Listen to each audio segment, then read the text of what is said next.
Rabbi Abraham Joshua Heschel tells the story of a child who bursts into tears at the telling of the story of the binding of Isaac.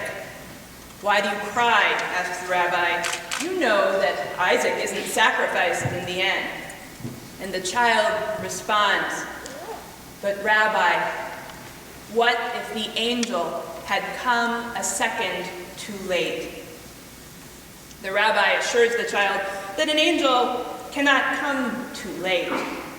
But Rabbi Abraham Joshua Heschel, a noted peace and justice advocate, continued, "Angels cannot come too late, but humans of flesh and blood can."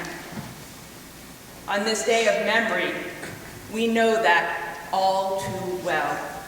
We are too late for too many.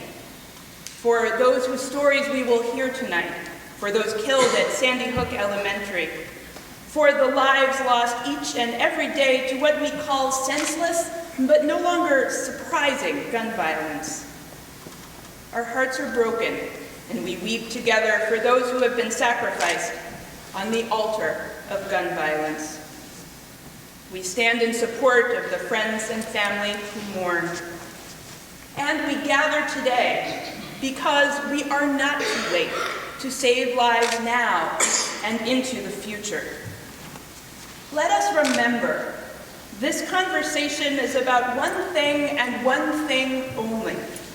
All human lives are holy.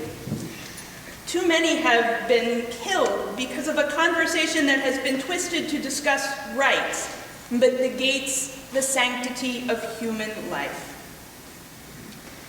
In 2006, there was a shooting in my hometown of Seattle, Washington, at the Jewish Federation. It particularly touched me. I worked there before rabbinic school, and a woman who was killed was someone whose children I grew up with and was in Hebrew school with. Many others were wounded. This story, unfortunately, is not unique. It's a tragedy, it's a cautionary tale. But I actually share this story tonight to give hope.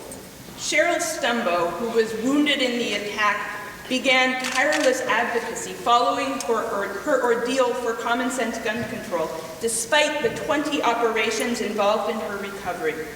Stumbo set out to collect petition signatures for a proposition to require universal background checks to close gun show loopholes.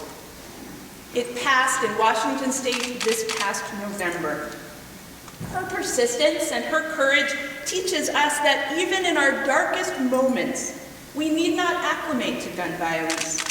We need not stand idly by without hope that concern for human life will prevail. Our efforts today ensure that our values of peace and justice can extend to legislation that will save lives well into the future.